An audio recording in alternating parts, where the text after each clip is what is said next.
नमस्कार दोस्तों, स्वागत है आपका एक बार फिर से मेरे चैनल द बुद्धा ब्रेन में।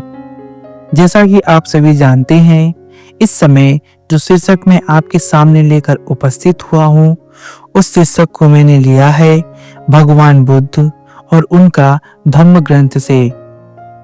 पिछली वीडियो में हमने देखा था कि भगवान बुद्ध अभी सारनाथ में हैं और वह सारनाथ में उन 5 परिव्राजक भिक्षुओं के साथ अपने उस अनुभूति को साझा कर रहे हैं जो अनुभूति उन्होंने बोध गया में प्राप्त की थी। वह जो उनका बुद्धत्व है, वह जो उनका ज्ञान है, उस ज्ञान को वह इन 5 परिव्राजक भिक्षुओं के साथ साझा कर रहे हैं। पिछली वीडियो में हमने देखा था कि भगवान बुद्ध ने बतलाया कि आदमियों का सच्चा मापदंड क्या होना चाहिए, जिसमें उन्होंने बतलाया कि आदमी हिंसा से मुक्त रहे, आदमी चोरी से मुक्त रहे, आदमी व्यभिचार से मुक्त रहे, आदमी झूठ बोलने से मुक्त रहे और आदमी सभी तरह के नशीले पदार्थों से सेवन करने से मुक्त रहे। अब आज का यह जो शीर्षक है वह है धम्मचक्र प्रवर्तन। और इस धर्म चक्र प्रवर्तन सूत्र में भगवान बुद्ध ने अष्टांगिक मार्ग यानी कि सम्यक मार्ग की व्याख्या की है। तो आइए आपको आज की इस कड़ी से जोड़ते हैं। इसके आगे बुद्ध ने उन परिव्राजकों को अष्टांगिक मार्ग का उपदेश दिया। बुद्ध ने कहा, इस मार्ग के 8 अंग हैं। यह अष्टांगिक मार्ग यह बौद्ध धर्म की आधारशिला है। अष्टांगिक मार्ग, जिसको मध्यम मार्ग के नाम से भी जाना जाता है, भगवान बुद्ध ने एक आम मनुष्य के लिए भी वो रास्ता बतलाया जिस पर चलकर मनुष्य अपने सभी दुखों से मुक्त हो सके और इस संसार के भव चक्र से पार हो सके। तो देखिए, बुद्ध ने सर्वप्रथम सम्मा दृष्टि यानी कि सम्यक दृष्टि की व्याख्या की, जो कि अष्टांगिक मार्ग में प्रथम और प्रधान है। सर्वप्रथम सम्यक दृष्टि मतलब कि वास्तविक दृष्टि, सही दृष्टिकोण। सम्यक दृष्टि का महत्व समझाने के लिए बुद्ध ने परिव्राजकों से कहा, हे परिव्राजकों, तुम्हें इस बात का बोध होना चाहिए कि यह संसार एक कारागार है और आदमी इस कारागार में कैदी है। इस कारागार में इतना अधिक अंधकार है कि यहाँ कुछ भी दिखाई नहीं देता। कैदी को यह तक दिखाई नहीं देता कि वह कैदी है। इतना ही नहीं, बहुत अधिक समय तक इस अंधेरी कोठरी में पड़े रहने के कारण आदमी एकदम अंधा हो गया है, बल्कि उसे इस बात में भी बड़ा संदेह हो गया है कि प्रकाश नाम की भी कहीं कोई चीज हो सकती है। अब देखिए, भगवान बुद्ध ने बहुत बड़ी बात कही और स्पष्ट कही कि यह संसार कारागार है। वास्तव में देखें तो यह संसार कारागार ही है।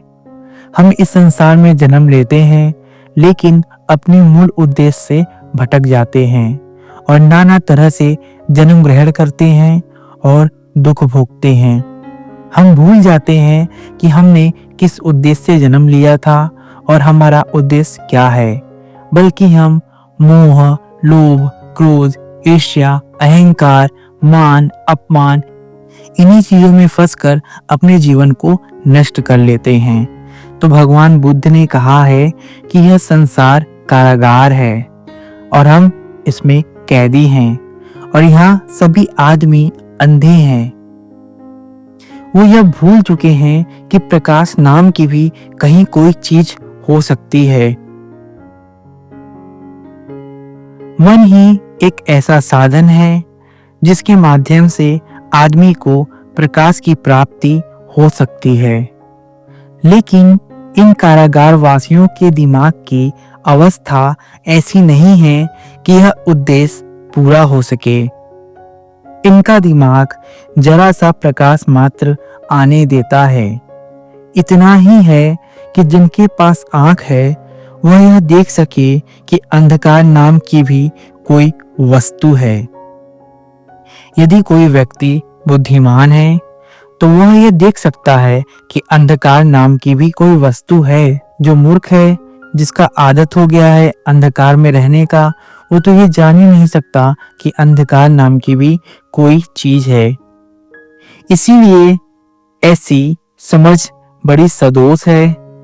लेकिन हे परिव्राजकों, कैदी की स्थिति ऐसी निराशाजनक नहीं है जैसी यह प्रतीत होती है, क्योंकि आदमी में एक बल है जिसे संकल्प व इच्छा शक्ति कहा जाता है।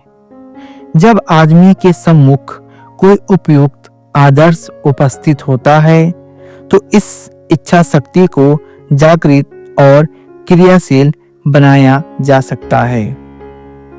आदमी को यदि कहीं से इतना भी प्रकाश मिल जाए कि वह यह देख सके कि वह अपनी इच्छा शक्ति का ऐसा संचालन कर सकता है कि वह अंत में बंधन मुक्त हो सके। इसीलिए यद्यपि आदमी बंधन में है तो भी वह स्वतंत्र हो सकता है। वह किसी भी समय ऐसा पहला कदम उठा सकता है कि एक न एक दिन वह स्वतंत्र होकर रहेगा। भगवान बुद्ध ने कहा कि सभी आदमियों के अंदर एक इच्छा शक्ति है। यदि आदमी चाह जाए कि वह इस कारागार से मुक्त होना चाहता है तो वह मुक्त हो सकता है। आदमी किसी भी समय ऐसा पहला कदम उठा सकता है कि एक न एक दिन वह स्वतंत्र होकर रहे। बस जरूरत है तो दृढ़ संकल्प की और सम्यक दृष्टि की। यह इसीलिए कि हम जिस किसी दिशा में भी अपने मन को ले जाना चाहें, हम उसे उस दिशा में ले जा सकते हैं। मन ही तो है जो हमें जीवन रूपी कारागार का कैदी बनाता है और यह मन ही है जो हमें कैदी बनाए रखता है। लेकिन मन ने ही जिसे बनाया है, मन ही उसे नष्ट भी कर सकता है। मन अपनी कृति को मटिया मेट भी कर सकता है। यदि इसने आदमी को बंधन में बांधा है तो ठीक दिशा में अग्रसर होने पर यह आदमी को बंधन मुक्त भी कर सकता है। भगवान बुद्ध ने बहुत बड़ी बात कही है। भगवान बुद्ध के धर्म की देशना यही है कि मन ही सब कुछ है। सभी धर्म, सभी कृत्य मनोमय हैं। जो कुछ भी उत्पन्न होता है वह मन से ही उत्पन्न होता है। इसीलिए मन ही मुख्य है। इसीलिए भगवान बुद्ध ने यहाँ कहा है कि मन ही सभी चीजों का निर्माण करता है, लेकिन मन ने ही जिसे बनाया है, मन ही उसे नष्ट भी कर सकता है।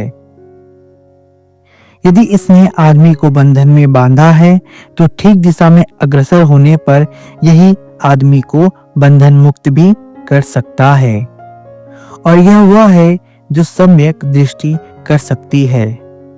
तब परिव्राजकों ने प्रश्न किया, सम्यक दृष्टि का अंतिम उद्देश्य क्या है? बुद्ध ने उत्तर दिया, अविद्या का नाश ही सम्यक दृष्टि का उद्देश्य है। यह मिथ्या दृष्टि की विरोधनी है। और अविद्या का अर्थ है कि आदमी दुख को न जान सके, आदमी दुख के उपाय को न जान सके, आदमी इन आज सत्यों को न जान सके। भगवान बुद्ध ने सम्यक दृष्टि की व्याख्या बड़े ही विस्तार रूप में की है। लेकिन यह सम्यक दृष्टि क्या है और यह हमारे जीवन को बदलने में कैसे कार्य करती है, इस विषय को समझेंगे अपनी नेक्स्ट वीडियो में, क्योंकि अभी यह हमारा वक्त पूरा होता है। इसीलिए मिलते हैं आपसे अगले नेक्स्ट एपिसोड में। तब तक के लिए बने रहें हमारे साथ, हमारे चैनल द बुद्धा ब्रेन में। यदि आपको यह वीडियो पसंद आई तो कृपया वीडियो को लाइक करें, चैनल को सब्सक्राइब करें और साथ ही साथ अपने दोस्तों को साझा करना ना भूलें। वीडियो में अंत तक बने रहने के लिए आप सभी का बहुत बहुत धन्यवाद।